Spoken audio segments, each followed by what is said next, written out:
it is time for another bite size in the blogging plaza. And boy, that the movie that I just went to see is none other than Dragonball Superhero. But before that, a bit of an announcement. If you maybe you don't notice, but I got a new chair. The other one that I had was deteriorating, and now I got this one that I'm sitting. Oh, you don't notice? Well, for one, it does. My old chair didn't have a pillow in it. Now I can just rest easy and then go there and go to sleep if I can, and with my head comfy in a pillow. That depends on what I'm doing. So basically, this is one small thing. And also, it's been 2 weeks and not many movies came too much into my attention. I know there was the Bodies, or the what was it, The Fall, and this week I know that there's the Idris Elba movie. What was it, The Beast, and none of those movies kind of gave me kind of like the urgency to watch. But to be fair, I almost wasn't going to watch this one, Dragon Ball Superhero, because as much as I like Dragon Ball and it was part of my high school life, watching all the episodes and I have a soft spot out of it, I wasn't keen for Superhero as much as I was keen for the last movie, which was of course the Broly movie. The biggest reason is that something felt off in the animation, which I'll get to that. And the other thing is that the one that kind of turned me off is that the movie was not gonna star our two leads, Goku and Vegeta, which are normally kind of like the center of the Dragon Ball movies, and for good reason. They're really big highlights of the series and all these things.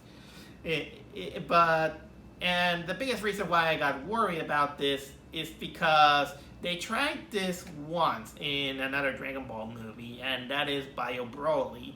And the Bio Broly movie, which is the one that doesn't have Goku or Vegeta on center, it's kind of universally panned as probably one of the worst Dragon Ball movies that there is. So that is something that that is kind of like a turnoff for other people. But still, then I begin to hear some good things about Dragon Ball Superhero.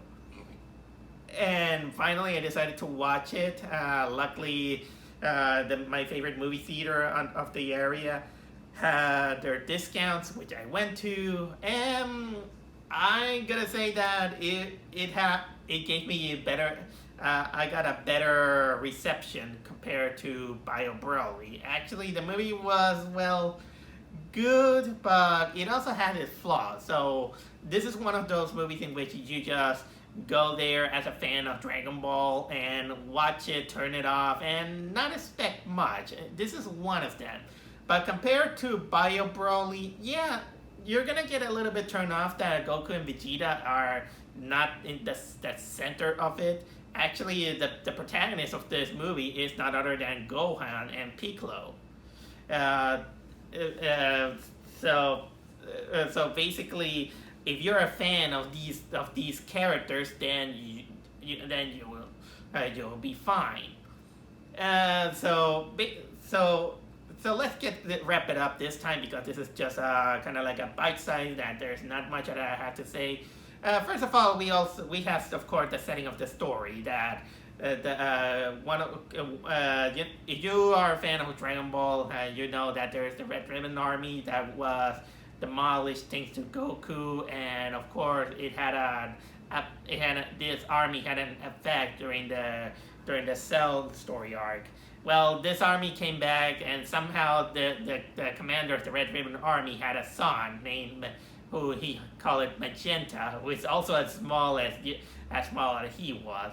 He reformed the Red Ribbon Army, disguised as a pharmaceutical company. He also has this propaganda guy who is known, he's known as Carmille. Well, basically they just they just recruit this scientist who is the grandson of Dr. Gero from the Cell arc. Of course, he's named Dr. Hedo, which basically kind of like a younger guy, smart, and apparently he's a fan of superheroes. So he tells them. So Magenta basically tells him that, of course, Capsule Corporation is having is it's kind of how can I say conspiring with aliens, and they are kind of like evil. So Dr. Hedo decides that he wants to create android superheroes in order to stop them. And of course, when Piccolo was attacked by one of them, which is kind of like a guy named Gamma 2, there is also a Gamma 1 to kind of put in a sidetrack. He finds out that, of course, the Red Ribbon Army has returned, and of course now he has to try to make Gohan be prepared for what is coming.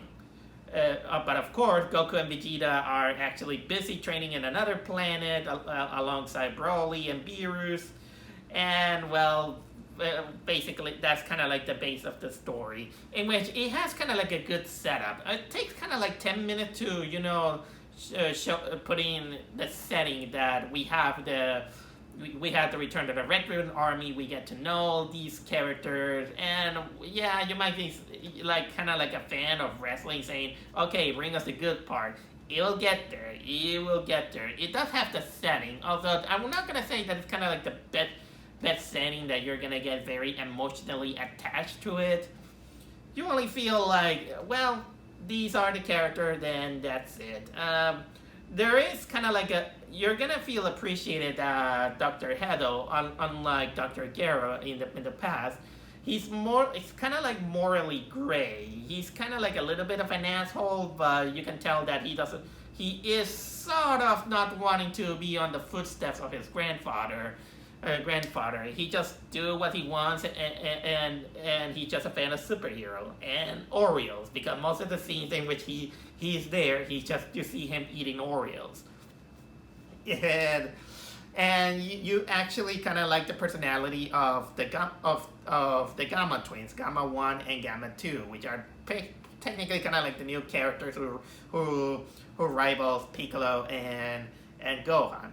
And of course, Piccolo and Gohan are technically kind of there. Although Piccolo is the one that takes the most center station on probably the most of the movie, and you show him, that he not only he is kind of like a father figure or a mentor to Gohan, he actually takes also the mantle of being the father figure to Gohan's daughter, Pan, who she now grown up to be this little girl. I can admit that she is kind of like cute, I'll say. Pan is cute. She's now practicing martial arts, and she wants to learn how to fly. And of course, that that she's gonna become a little bit of an annoyance in Dragon Ball GT. But okay, I don't hate GT, but I know people say that Pan was annoying in Dragon Ball GT. That's kind of like, I'll leave it like that. And of course, you get kind of like the flashier battles that I'm not gonna go into it because it will spoil too much. But I will talk about the animation, in which the animation this time they decided to go a little bit full on 3D, but with CG cel shaded graphics in order to make it look like 2D animation. But if you have kind of like a keen eye to the animation, you'll notice that, yeah, it's kind of like they use cel shaded graphics, kind of similar to what they did to video games. And honestly, it's not the cel shaded animation is distracting a little bit, but it doesn't harm the movie in aesthetics, because honestly, I've seen worse usage of that 3D aspect, and I know that they do it in order to facilitate some of the how can I say, some of the dynamic camera movements, and they wanted to make it more flashy. And it kind of works. Although honestly, we're now getting used to a little bit of watching anime without using too much CGI or 3D graphics, and because there's kind of like a beauty of traditional animation. Although now they're incorporating digital animation, and when I see when I saw this movie, while it was a spectacle in many of those areas, it's not as good looking as the Dragon Ball Super animated series. Well, at least on at least it's better in the earlier aspect of Dragon Ball. So it kind of loses a little bit that charm, but it was. I will mostly call it kind of like an experimental movie, and I might give it a little bit of a pass because some people doesn't know that this movie actually had a little bit of problems and behind the scenes, and also it's one of those movies that it was supposed to come out earlier, but it got shelved because Toei Animation suffer some kind of like a hack on their.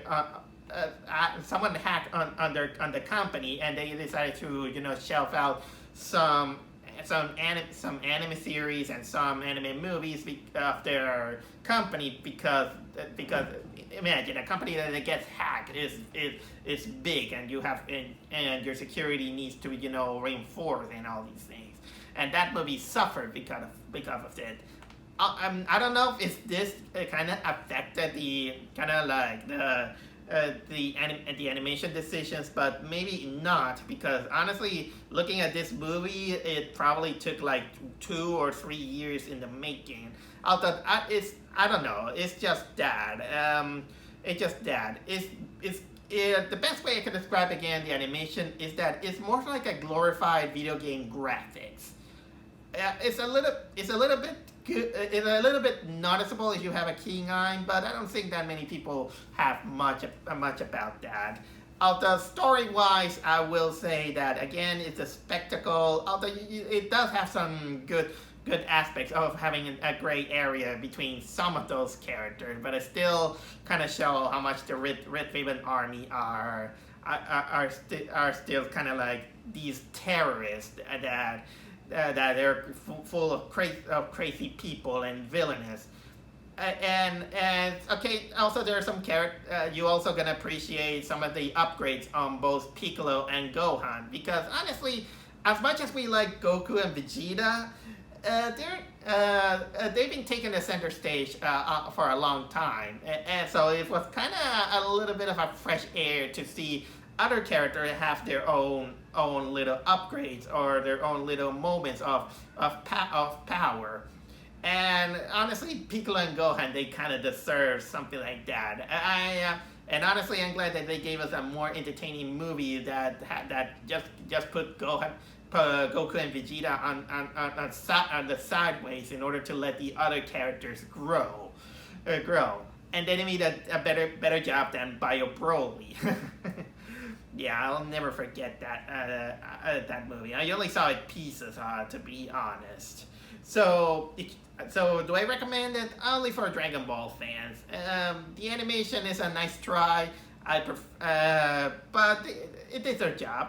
The best way I can describe it is that you're gonna get a super fun time with this movie.